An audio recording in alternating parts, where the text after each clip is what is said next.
Olá, seja bem-vindo a mais uma revisão da lição. Bom, hoje é quinta-feira, dia 26, e a gente está aqui para a revisão da lição 13. Olha só, é a última do trimestre. Última já. O tempo voa, né? Voa mesmo. E o foco hoje é uma figura, assim, bem importante. Ciro o Persa. Ah, Ciro, sim.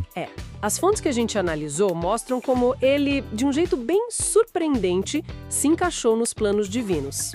Então, ok, vamos desembrulhar isso um pouco melhor. Vamos lá. Para começar, quem foi Ciro? Basicamente, o líder que conquistou Babilônia, né?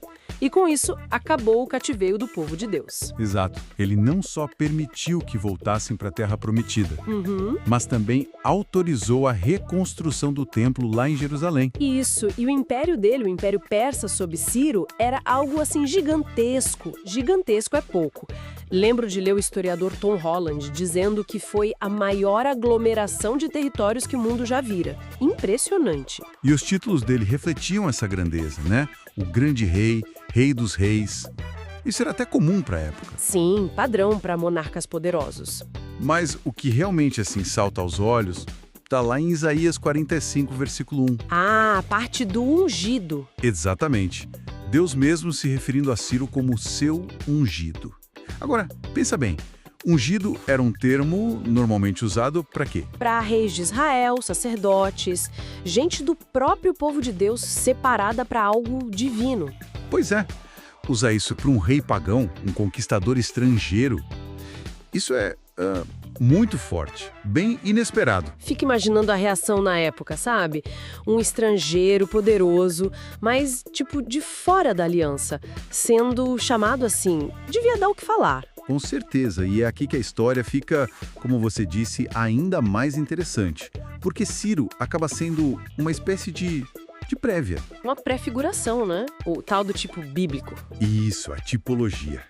Ciro liberta o povo fisicamente de Babilônia. Essa ação é como uma sombra, um tipo da libertação muito maior, espiritual, que Jesus traria. A libertação do pecado, da morte. Exato. E as fontes até fazem essa conexão, comparando Ciro com a figura do rei que vem do Oriente, lá em Mateus 24, e principalmente em Apocalipse 19. Aquele que derrota a Babilônia simbólica e liberta o povo de Deus de vez. Faz todo sentido essa leitura. E o ato concreto de Ciro, o famoso decreto dele, está registrado lá no fim de 2 Crônicas, capítulo 36. Em documento-chave mesmo. Fundamental. Porque esse decreto não foi só uma política da época. Ele, na prática, mudou o rumo da história judaica. E olhando para trás, a gente vê que ele preparou o cenário... O contexto histórico, cultural... Isso. Para que séculos depois, Jesus pudesse nascer ali, naquele tempo e lugar específicos. É como se fosse uma peça que conecta tudo, levando à primeira vinda dele. E tem aquele detalhe curioso da organização da Bíblia hebraica, né? O Tanar. Ah, sim, a ordem dos livros. Para eles, o Antigo Testamento não termina com Malaquias como nas nossas Bíblias. Termina com 2 Crônicas. Justamente com o decreto de Ciro. Exato. Então o texto deles termina apontando para essa libertação e reconstrução. E aí, o Novo Testamento começa com Mateus, com o nascimento de Jesus.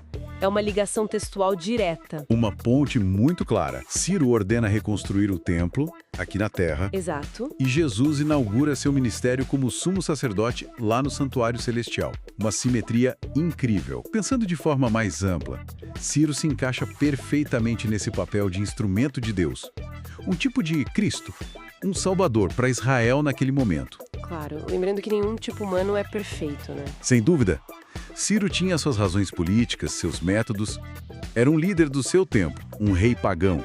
Mas mesmo assim, foi usado de forma decisiva para os propósitos de Deus. Então, a grande pergunta que fica é, o que a gente aprende sobre a soberania de Deus com tudo isso? Ver um rei pagão sendo usado de forma tão central. É a questão chave, eu acho. Como Deus age na história. Exato. Como é possível que alguém que nem o seguia formalmente tenha sido tão crucial para um plano tão grande e de longo prazo? E essa história de Ciro nos dá uma pista importante, que vale muito para hoje também. Porque, apesar de toda a confusão de política, de crise que a gente vê, e que com certeza existia naquela época também... Ah, sim. O mundo antigo não era simples. De jeito nenhum. Mas a história de Ciro mostra que, no fim das contas, Deus está no controle. Ele consegue usar até as ações de líderes e nações que não o reconhecem para guiar a história na direção que ele planejou, que ele prometeu. Isso traz uma perspectiva diferente sobre os eventos atuais, né? Pois é, fica a reflexão, sabe? Será que o olhar para Ciro não pode fortalecer nossa confiança nos planos de Deus, mesmo quando tudo parece caótico ou, sei lá, desanimador ao nosso redor? Perceber que ele continua agindo, mesmo que de formas inesperadas. Uma reflexão poderosa para fechar o trimestre. Até amanhã no próximo estudo. Até mais.